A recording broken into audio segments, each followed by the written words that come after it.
gimana dengan kami yang ibadah tapi kami bermain PUBG, malah menambah dosa? Bagaimana tanggapan Ustaz dengan main game? Ilahi nas tulil firdausi ahlan. Assalamualaikum Ustaz. Waalaikumsalam warahmatullahi wabarakatuh. Bagaimana menyikapi adanya masjid yang arah kiblatnya melenceng kurang lebih 20 derajat dari arah sebenarnya? Apakah harus merombak dilakukan perubahan miring shaf atau memiringkan sajadah atau biarkan saja? Dua pendapat. Kalau ngikut pendapat almarhum Syekh Profesor Dr. Ali Mustafa Yaqub, mantan Imam Masjid Istiqlal, kata beliau arah kiblat itu nggak perlu dirubah, asalkan sudah ke arah Ka'bah udah. Fawalli wajhaka syatral Masjidil Haram. Itu pendapat Syekh Dr. Profesor Dr. Ali Mustafa Yaqub. Sedangkan pendapat Majelis Ulama Indonesia mesti diukur. Kalau di kota kita Pekanbaru, datang ke Kanwil Kemenak. Di sana ada namanya Lembaga Badan Hisab dan Ru'yah. Lembaga Badan Hisab dan Ru'yah itu kan ngurus masalah 1 Ramadan Pak Ustadz, termasuk masalah arah kiblat. Nanti mereka ngukur, kemudian dibuat di masjid itu arah kiblat yang benar menurut Lembaga Badan Hisab Ru'yah Kementerian Agama, musyawarah ngikut. Jadi begitu Pak Dedi Sujadi, dua pendapat. Mau ikut pendapat Profesor Ali Mustafa Yaqub atau ikut Majelis Ulama Indonesia, saya serahkan, musyawarahkanlah antar jamaah. Jangan sampai jadi fitnah gara-gara masalah kiblat. IG Ihsandi, Ustadz, gimana dengan kami yang ibadah tapi kami bermain PUBG, malah menambah dosa? Bagaimana tanggapan Ustadz dengan main game? Bermain game itu yang pertama menghilangkan waktu, mubazir. Banyak kerja kita lagi, menulis buku, buat program. Oh banyak sekali. Malah sekarang ini kita kekurangan waktu. Ada orang yang mubazir waktu. Bagaimana dengan orang yang mubazir? Innal mubazirina kanu ikhwana syayatin. Orang yang mubazir saudara setan. Yang kedua, menunda sholat. Hayya 'alas shalah. Tengoklah berapa banyak orang menangis di rumah-rumah sakit ingin sholat berjamaah. Ente sibuk main game sampai tak sholat. Tawailul lil musallin. Celaka, neraka wail bagi orang yang melalaikan sholat. Yang ketiga, kalau mau melihat kualitas seorang muslim, apanya yang dilihat? Pakaiannya, bajunya, apanya yang dilihat? Min husni islamil mar'i tarkuhu ma la ya'ni. Min husni islamil mar'i, kalau mau melihat kualitas keislaman seorang, tarkuhu ma la ya'ni. Bagaimana dia meninggalkan perbuatan yang tak penting. Ingin mencari hiburan sejenak sebentar, tapi dari pagi sampai sore sampai malam. Masya Allah, ini kecanduan game ini lebih mengerikan daripada kecanduan narkoba. Mudah-mudahan Allah menyelamatkan generasi ini dari game-game ini. Ustadz, jika ada keluarga sudah mampu naik haji tapi belum berangkat haji, adakah dalil agar menyegerakan haji atau tidak menunda haji?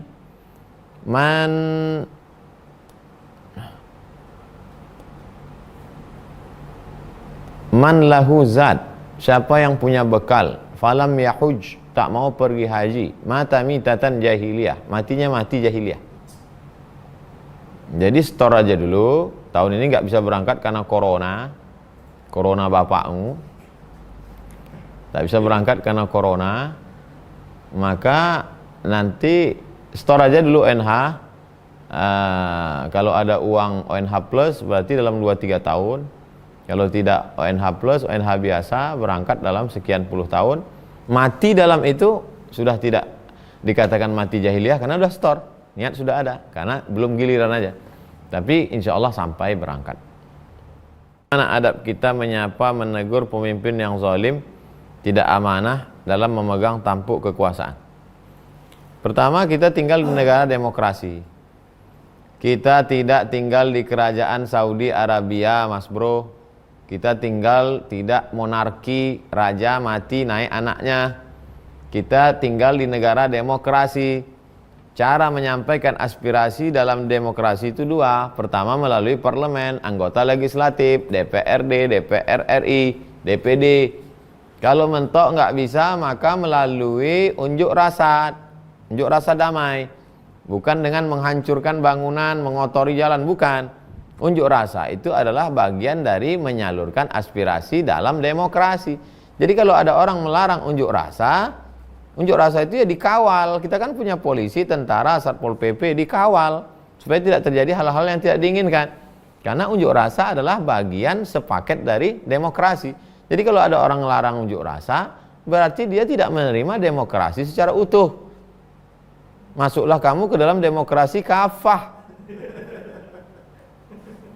Katanya demokrasi, katanya demokratis, tapi unjuk rasa nggak boleh. Gimana ceritanya? Adapun ulama yang berani ngomong bicara face to face, qaulul haq inda sultanin jair. Ngomong, sampaikan. Ustaz Somad ngomong aja, kenapa Ustaz nggak mau ngomong langsung? Saya nggak mau ngomong langsung, nanti datang di foto, habis itu di share, jadi pencitraan. La ta'murun nabil ma'ruf, ajak orang buat baik. Wala tanhauna 'anil munkar, larang orang buat mungkar. Man ra'a minkum mungkaran, kalau kamu melihat kemungkaran, falyughayyirhu biyadihi, dengan tangan. Kalau nggak bisa, fa bilisani, dengan lidah. Kalau tidak bisa, fa biqalbihi, dengan hati. Wa dzalika adhaful iman. Kalau kamu tidak laksanakan amar ma'ruf nahi mungkar, apa guna lidahmu? Lidahmu akan ditanya. As-sakitu 'anil haqqi syaitan akhras. Orang yang diam terhadap kebenaran diinjak-injak, maka sesungguhnya dia setan bisu. Kata Imam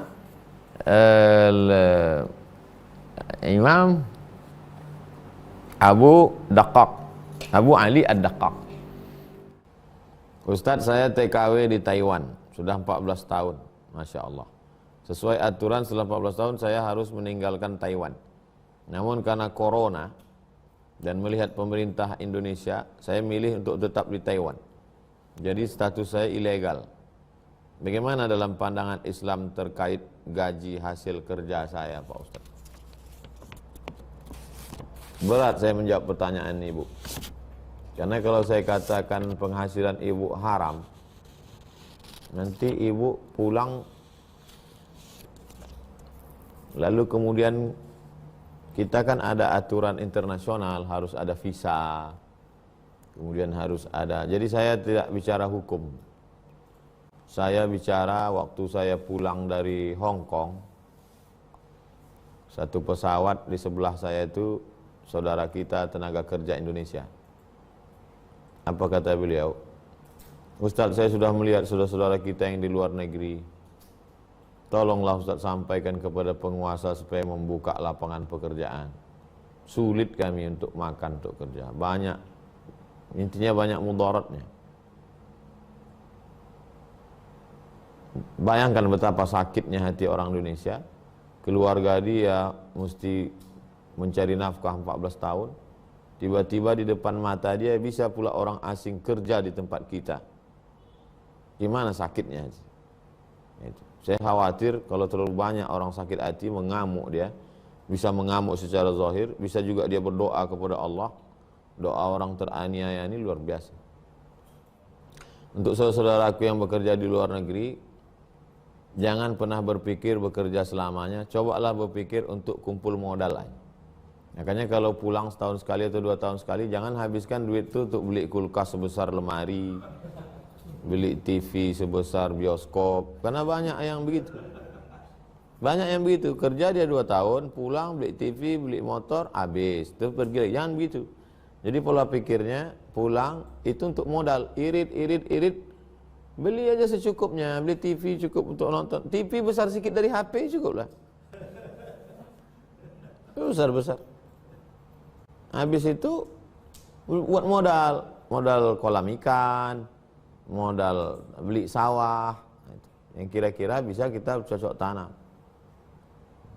Coba perbaiki mindset cara pandang kita. Mau sampai kapan kita merantau ini?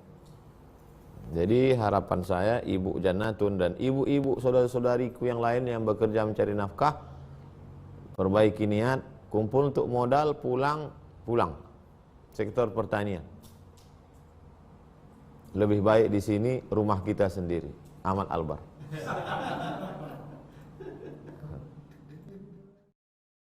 Ustadz, apakah benar jika kita minjam uang untuk ibu atau saudara tanpa sepengetahuan istri, hukumnya sama dengan selingkuh? Siapa yang meminjamkan uangnya untuk ibu dan adiknya, tidak tahu istrinya, sama dengan selingkuh. Hadis palsu. Sekarang saya lihat bertebaranlah hadis-hadis palsu di internet yang buatnya, dan banyak saya lihat grup-grup. Saya pengamat itu, saya tengok. Siapa yang menemani istrinya ke pasar, maka pahalanya sama seperti jihad fisabilillah. Ini siapa yang punya kerjaan?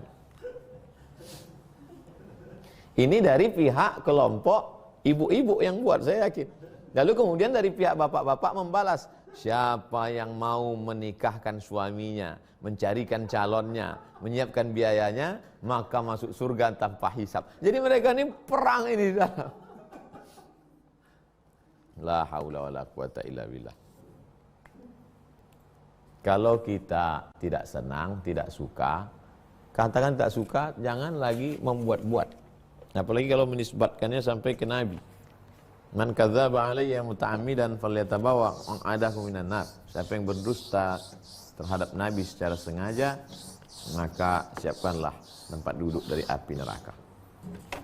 Pak Awang kewajiban ke Ibu Awang 5. 1, kasih Bu Awang makan. 2, kasih Bu Awang pakaian. Jangan sampai ibu itu keluar rumah pakai pakaian belum selesai dijahit. 3, kasih Bu Awang tempat tinggal yang layak. Bu Awang jangan pula minta rumah artis 5 miliar. Pak Awang kasih ibu itu pendidikan. Bagaimana sholatnya, baca Qur'annya, itu tanggung jawab Pak Awang. Kalau Pak Awang tak sanggup mendidik, panggil guru ngaji ke rumah. Guru ngaji perempuan. Yang kelima, Pak Awang kasih perhatian. Kalau Bu Awang pulang bawa oleh-oleh, gimana Pak? Mantap. Walaupun tak mantap. Supaya menyenangkan hati dia. Lalu kemudian ini terkait dengan nafkah. Zahir dan batin. Nafkah. Pak Awang wajib kasih nafkah. Standar nafkahnya berapa juta Pak Ustadz? Wa ashiruhunna bil ma'ruf. Pergaulilah mereka dengan ma'ruf. Ma'ruf itu artinya urf, kebiasaan. Kira-kira standar, nggak sama standar Riau dengan Jakarta. Standar Jakarta tak sama dengan Kalimantan. Standar Kalimantan tak sama dengan Sulawesi. Standar Sulawesi tak sama dengan Papua. Ya standar kira-kira di situ cocok sesuainya berapa. Tidak lebih, tidak kurang. Pakai standar pertengahan. Itu saja kewajiban. Jadi Pak Awang tidak mesti bulanan ada laporan, mama ini laporan semuanya. Wah kalau begitu, nah itu hukum dari mana yang dipakai? Asal sudah Pak Awang laksanakan ini, maka Pak Awang sudah menunaikan kewajiban nafkah sebagai seorang suami yang baik. Jadi tak perlu membuat laporan detail segala macam. Ustadz, kalau haid boleh nggak nyisir rambut dan gunting kuku dan dibuang? Kalau mazhab Syafi'i, Bu Habibah, motong kuku kan tahu jadwal haidnya, kan tahu. Bukan macam jadwal anggota dewan.